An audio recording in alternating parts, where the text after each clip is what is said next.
Hi, it's KCCK's Culture Crawl. I'm Dennis Green, and my guest today is Kate Kunau from the Cedar Rapids Museum of Art. Welcome, Kate. Thanks for having me.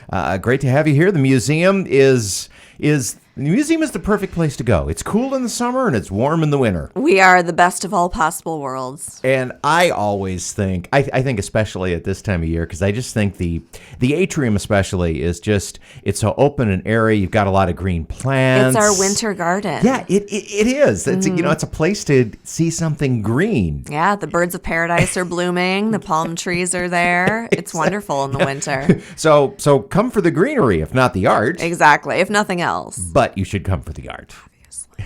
And you have one exhibit going on right now and another one opening. Where do you want to start? Let's start with Through the Lens. Okay. Yes, that opened first. So we're looking at photography from our collection from 1950 on. We have a lot of big names in photography. We have Ansel Adams, we have Edward Muybridge, but those are a little bit earlier, kind of early 20th century, late 19th century. And we have been actively collecting photography that's more modern and contemporary. So we wanted to celebrate that with an exhibition that looks at what we have that's a little bit more modern. So that's what we put together. We've gotten a number of really generous gifts even in just the last decade, that really celebrate what photography is doing now and the various streams that it's taken. So that exhibition came together really quickly and looks fantastic. Yeah. Off air, we both acknowledge that neither of us really have a background in photography, and really able to speak knowledgeably about photographic styles and stuff like that. But looking, just kind of in general, since you are focusing post-1950, can you contrast the earlier photographic pieces in the exhibit, the pre-1950 with the 1950? What did you see that changed? Why did you use 1950 as the line of demarcation? So certainly in my own lifetime, I was not born in 1950, obviously, but even in my own lifetime, we've come a really long way in photographic technology. I mean, I remember dropping off film at the pharmacy to be developed, and now most of us have phones and our cameras that are higher quality than anything that we could have purchased in the 80s or anything like that. So the exhibition is a really wide range. Some photographers purposefully use really old techniques like tintype, which is something that came out of the 19th century.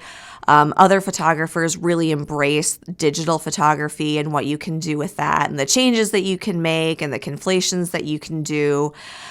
Some use traditional gelatin silver print and do different techniques with that. There's a lot of both black and white and color photographs, and they're collaged in different ways. So it's a real celebration of kind of the spectrum of photographic technology, from photography's infancy in the early to mid 19th century up through today, and the different things that you can do with that and the different effects that you can create that really do make photography an art form. Is there a piece that you think is particularly striking?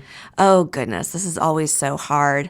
There's a number of really beautiful landscape pieces, which I think is hard to do in photography because, just as somebody who has a camera on their phone like everybody else in the world, I feel like you can never really capture what you get in a landscape taking a photo of it. But there are some really beautiful landscapes in this exhibition and how the photographers have captured them and worked with the photos in a number of ways, and a couple are color and a couple are black and white. But I was really impressed by those just because I'm not usually impressed by landscape photography.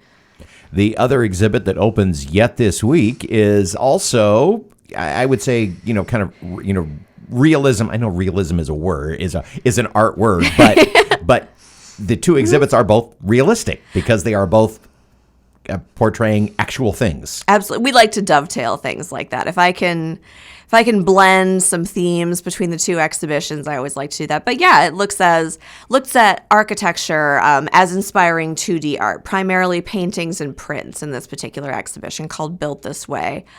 And for this, I went total art history nerd because traditionally, like in Renaissance Italy, which is kind of our starting point for talking about art history, if you were an artist, Michelangelo was a sculptor and a painter, but he also designed buildings.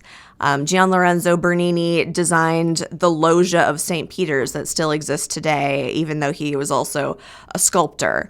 So there's just a lot more blending. Like if you were an artist, you were expected to be able to work in any one of those genres, that you could paint, you could sculpt, you could create buildings, you could create kind of whole urban settings. And so that starts to change in the 17th century, and in the subsequent years, there's much more demarcation between like, no, you're a painter, you're a sculptor, you're an architect.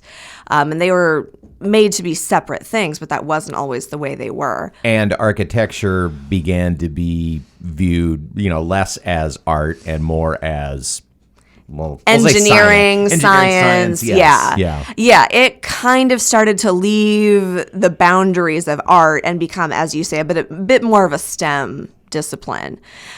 So I wanted to look at how architecture inspires art, which was really fascinating to look at. We have a very deep collection at the museum, around 8,000 pieces.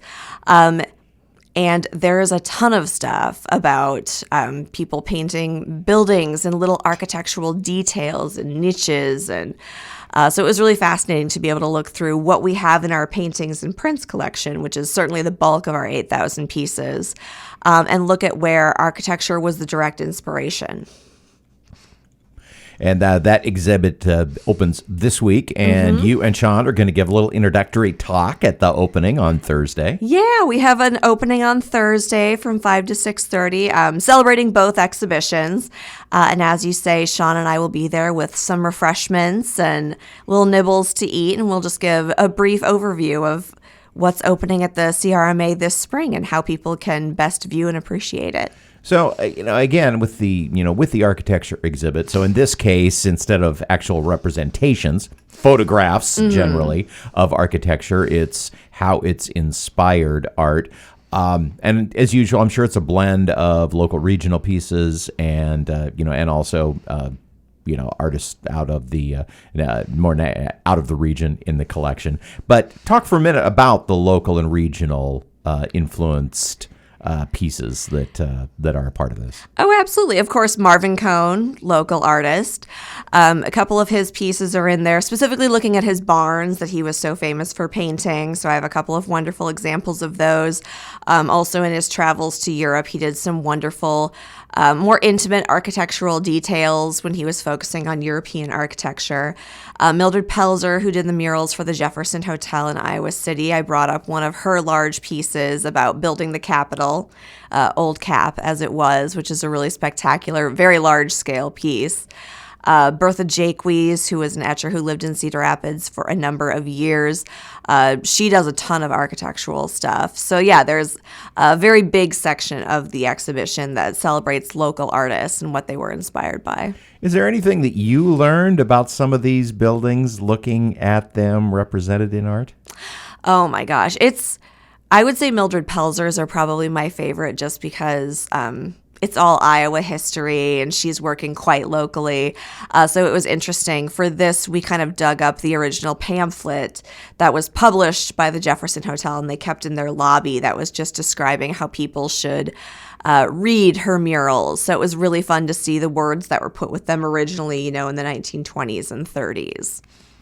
Built This Way, Architecture in Art, and Through the Lens. Both, by the end of the week, they'll both be open at the Cedar Rapids Museum of Art. And if you'd like to get a little up close and personal and find out more, you can come to the opening, which is Thursday at 5:30? 5 o'clock to 6:30. 5 to 6:30 with Kate and with Sean from the museum staff. And then the exhibits will be up for the next several months into the spring, yes? Absolutely. And what are the museum hours during the winter? We are open from noon to 4 on Tuesday, Wednesday, Friday, and Sunday. We have a long night on Thursday. We're open from noon to 8. And on Saturdays, we're open from 10 to 4. Well, thanks so much for being here. And hope everybody gets a chance to check out the current exhibits at the museum. Absolutely. Thank you for having me. Thanks very much, Kate. You can hear the Culture Crawl live on the radio many weekdays at 10:30, or download the podcast, watch or listen on your own schedule at kcck.org/culture, or using your favorite podcast player. I'm Dennis Green, and I'll talk to you later.